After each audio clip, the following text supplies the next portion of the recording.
أعوذ بالله من الشيطان الرجيم. بسم الله الرحمن الرحيم.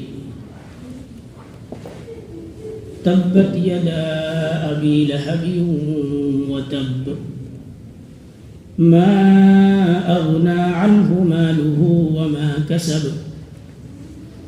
سيصلى نارا ذات لهب وامرأته حمالة الحطب في جيدها حبل من مسد. صدق الله العظيم. میرے محترم بزرگوں اور دوستوں،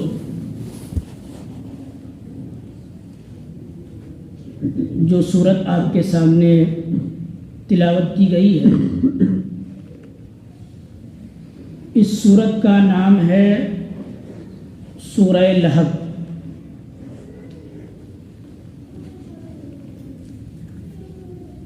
یہ ان سورتوں میں سے ایک سورت ہے جو عام طور پر مسلمانوں کو یاد ہوتی ہے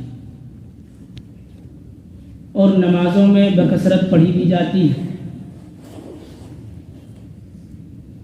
اس وقت اس سورت کی تفسیر کرنی مقصود ہے۔ دعا فرمائیں کہ اللہ رب العزت محض اپنے فضل سے، اپنے کرم سے مجھے اس سورت کی صحیح تفسیر کرنے کی توفیق عطا فرما دے۔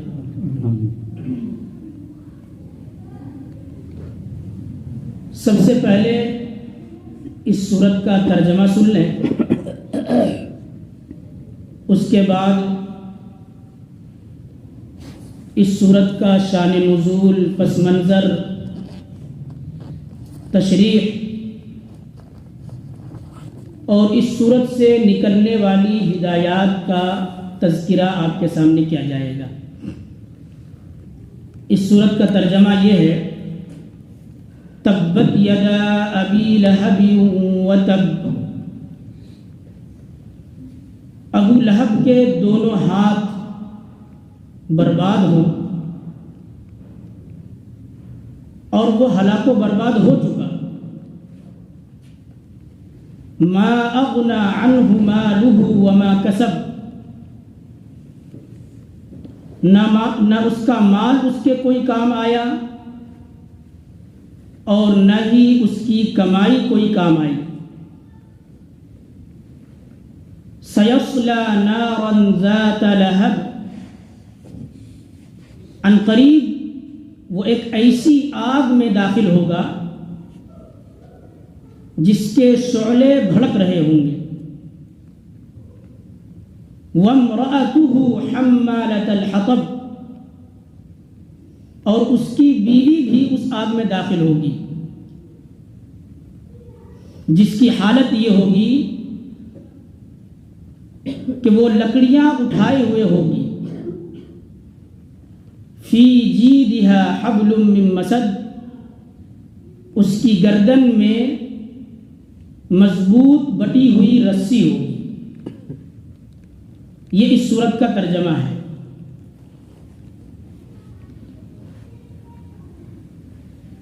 سب سے پہلے اس سورت کا شان نزول کیا ہے، اس کا پس منظر کیا ہے، اس کو سمجھنے کی ضرورت ہے۔ دیکھیے، جب اللہ کے نبی علیہ الصلاۃ والسلام نے اسلام کی دعوت دینی شروع فرمائی تو سب سے زیادہ جن کی طرف سے آپ کو تقویت پہنچی ہے وہ بھی آپ کے ایک چچا حضرت ابو طالب تھے، اور جس کی طرف سے سب سے زیادہ تکلیف اور اذیت پہنچی ہے وہ بھی آپ ہی کا ایک چچا تھا، ابو لہب۔ ابو لہب کا اصلی نام تھا عبد العزیٰ،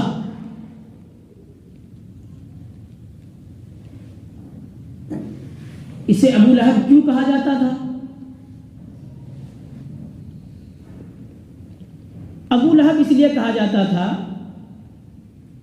کہ لہب کے معنی آتے ہیں آگ کا سرخ شعلہ.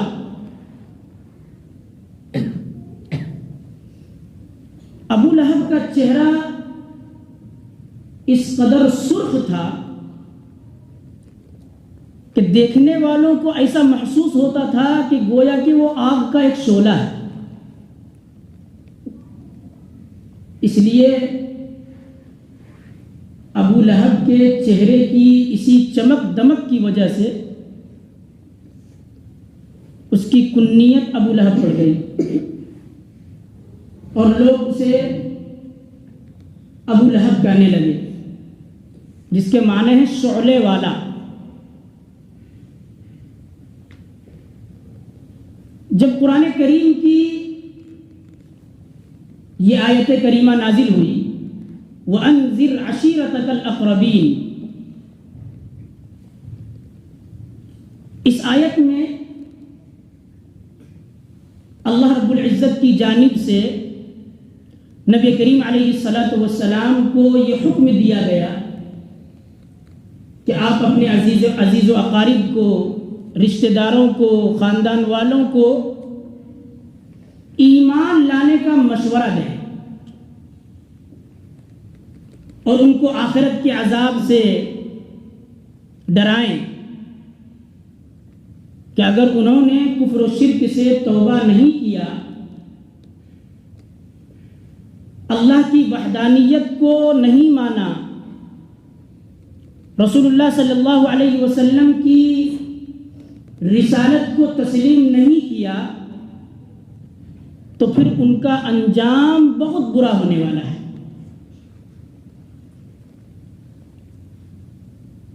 چنانچہ اللہ رب العزت کے اس حکم کو پورا کرنے کی غرض سے نبی کریم علیہ السلام صفا پہاڑی پر تشریف لائے اور عرب کے دستور کے موافق ایسا نعرہ لگایا جیسا نعرہ عرب کے لوگ عام طور پر خوف کے وقت لگایا کرتے تھے.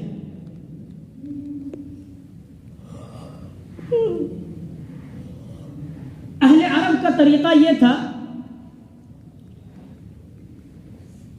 کہ جب کسی شخص کو دشمن کی جانب سے حملے کا یقین ہوتا، حملے کا اندیشہ ہوتا، تو وہ اپنے قبیلے والوں کو خبردار کرنے کے لیے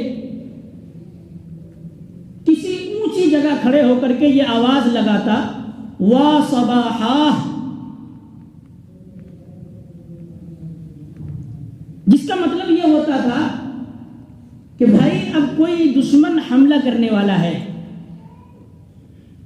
اس لیے اپنی حفاظت کا بندوبست کر لو، اور اگر مقابلہ کرنا چاہتے ہو تو مقابلے کی تیاری کر لو.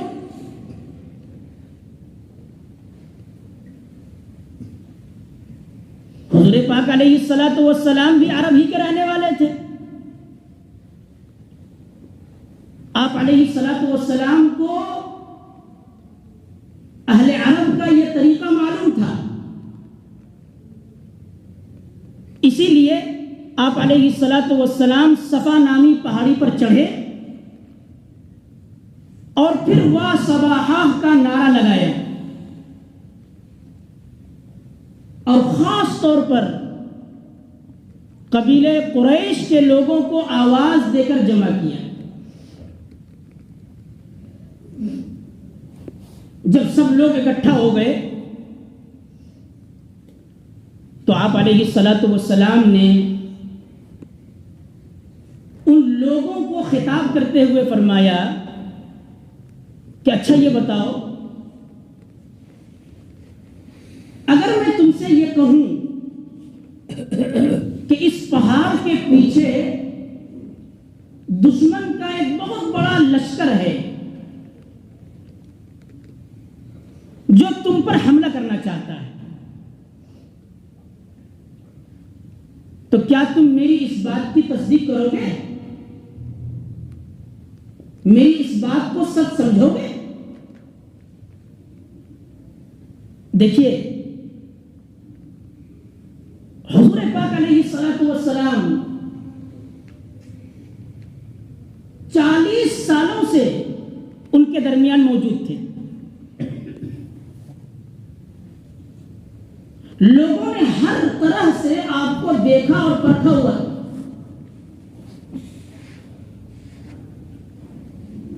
عرب میں آپ صادق اور امین کے لقب سے مشہور تھے.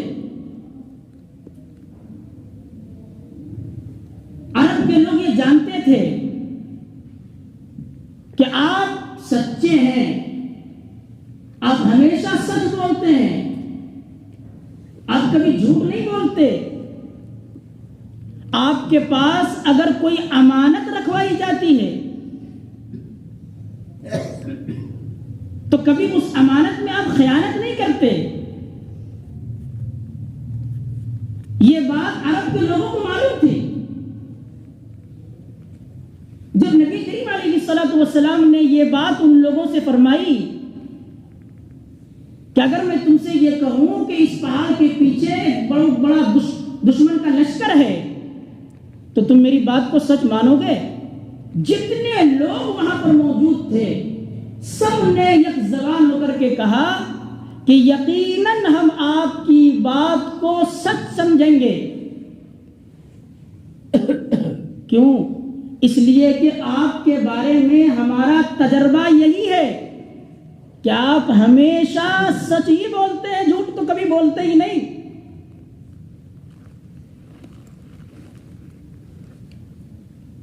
تو پھر اس کے جواب میں نبی کریم علیہ الصلوۃ والسلام نے فرمایا انی نذیر لکم بین یدی عذاب شدید، کہ دیکھو خدا کے عذاب سے پہلے میں تمہیں خبردار کر رہا ہوں کہ بت پرستی کو چھوڑ کر اللہ کی وحدانیت کو مان لو، ایک اللہ پر ایمان لے آؤ.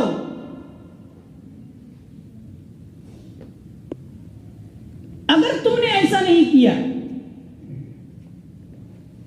تو یہاں کے دشمن سے کہیں زیادہ سخت عذاب کا سامنا تمہیں آخرت میں اللہ کے سامنے کرنا پڑے گا.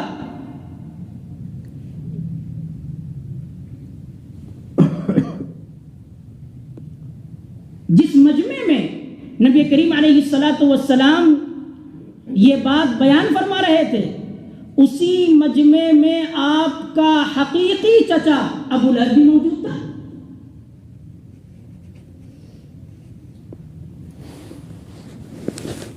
جب ابو لہب نے یہ بات سنی تو آپ علیہ الصلوۃ والسلام کی اس بات کو سن کر اس نے بڑی ہی گستاخی بھرے لہجے میں یہ کہا تبا لک سائر اليوم لہذا جمعتنا، کہ محمد تم ہلاک و برباد ہو جاؤ، کیا تم نے اسی بات کے لیے ہمیں یہاں جمع کیا تھا؟ پھر یہ کہہ کر بڑے ہی غرور اور تکبر کے ساتھ، گھمنڈ کے ساتھ ہاتھ جھٹکتے ہوئے ابو لہب وہاں سے چلا گیا.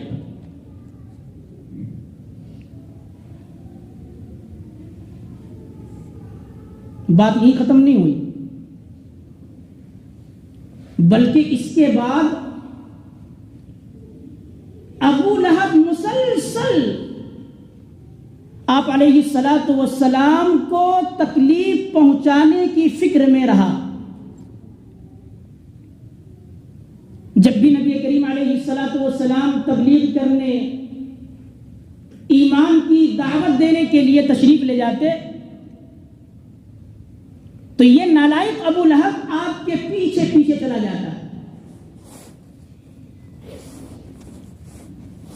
جہاں کہیں آپ لوگوں کو ایمان کی دعوت دیتے، لوگوں کو یہ بتاتے کہ بت پرستی کو چھوڑ کر ایک اللہ پر ایمان لے آؤ، تو یہ ابو لہب لوگوں سے کہتا کہ اس کی بات ہرگز نہ ماننا، نعوذ باللہ یہ بے وقوف ہیں، یہ پاگل ہیں، دیوانے ہیں.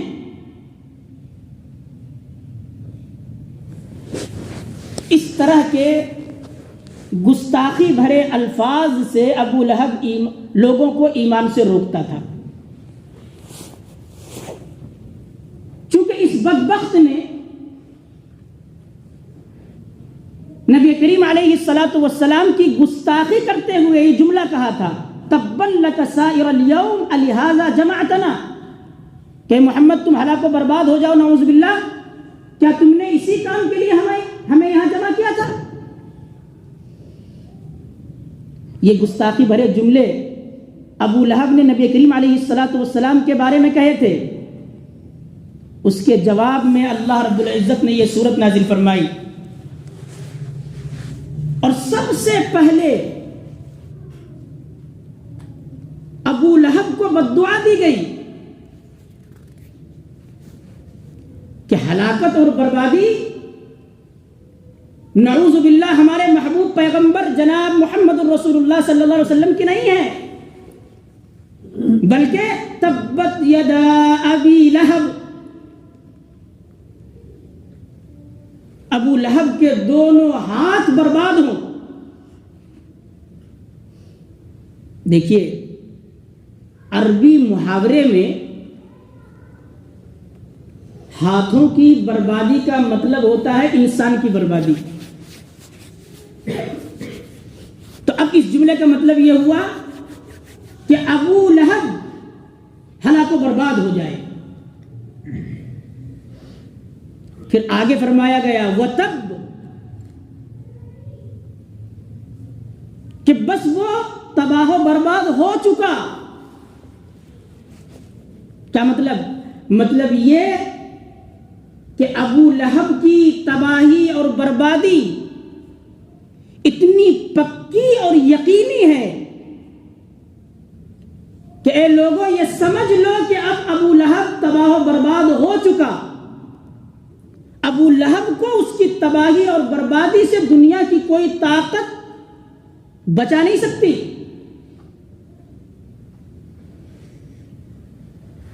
چنانچہ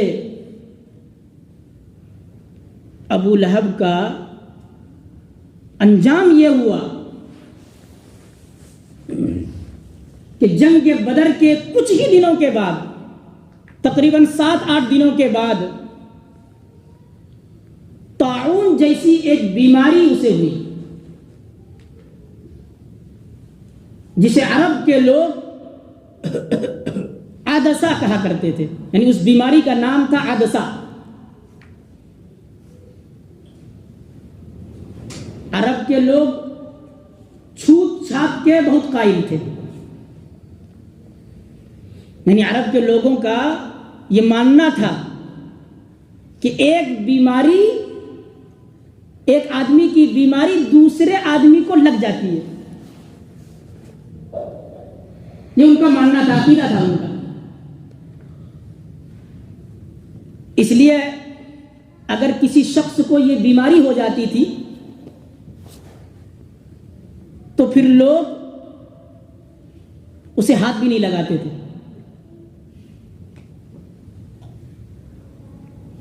بلکہ اپنے گھر سے نکال دیا کرتے تھے تاکہ کسی اور کو یہ بیماری نہ لگ جائے. اللہ کی قدرت دیکھیے کہ ابو لہب کے ساتھ اس کے گھر والوں نے بھی یہی کیا. جب یہ بیماری ابو لہب کو لگی تو ابو لہب کے گھر والوں نے ابو لہب کو گھر سے باہر کسی جگہ ڈال دیا، وہ وہیں پڑے رہے، اسی بے کسی کی حالت میں وہ مر گیا۔ کئی دنوں تک اس کی لاشیں پڑی رہی، لاش سڑ گئی، بدبو آنے لگی۔ جب بدبو سے لوگ پریشان ہو گئے تو گھر والوں نے مزدور کو بلایا، مزدوروں نے لکڑی کے سہارے ایک گڑھے میں ڈال دیا اور اوپر سے پتھر بھر دیے۔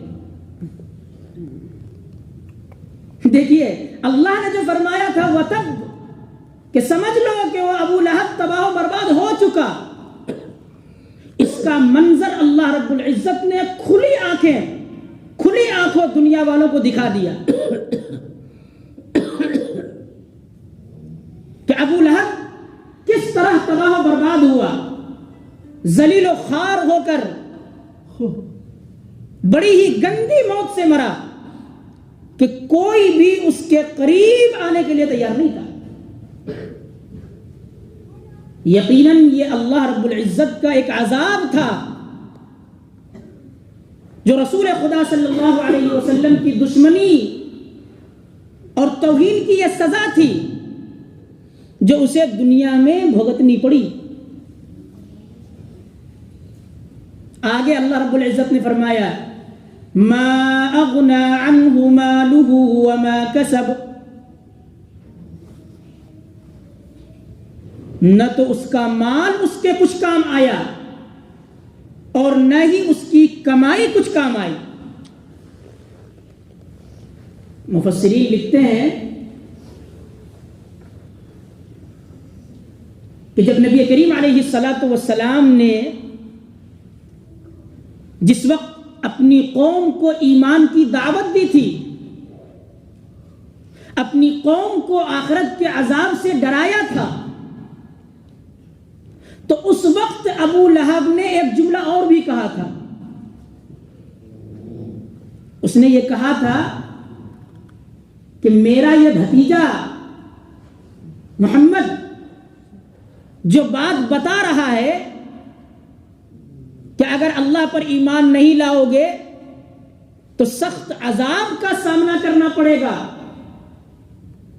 اگر میرے بھتیجے کی یہ بات صحیح نکلی، صحیح ثابت ہوئی تو سنو میرے پاس مال بہت ہے، میرے پاس اولاد بہت ہے، میں اپنے مال کے سہارے، اپنی اولاد کے سہارے اللہ کے عذاب سے بچ جاؤں گا، اپنا مال اور اپنی اولاد فدیہ میں دے کر اپنی جان بچا لوں گا۔ اللہ کی جانب سے ارشاد ہوا ما اغنى عنه ماله وما كسب، کہ جب ابو لہب اللہ کے عذاب میں گرفتار ہوا تو نہ تو اس کا مال ہی اس کے کوئی کام آیا اور نہ اس کی کمائی اور اولاد اسے اللہ کے عذاب سے بچا سکی، بلکہ بالکل تنے تنہا خالی ہاتھ دنیا سے رخصت ہوا۔ یہ تو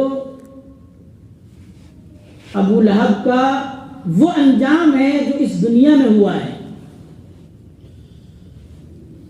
اب آخرت میں اس کے ساتھ کیا معاملہ کیا جائے گا، اگلی آیت میں اس کا تذکرہ ہے جس کا بیان انشاءاللہ اگلے ہفتہ ہوگا۔ اللہ رب العزت ہمیں اور آپ کو مرتے دم تک دین صحیح پر قائم رہنے کی توفیق عطا فرمائے اور ابو لہب جیسی ذہنیت رکھنے والے لوگوں کے شر سے بچائے۔ وآخر دعوانا الحمد للہ رب العالمین۔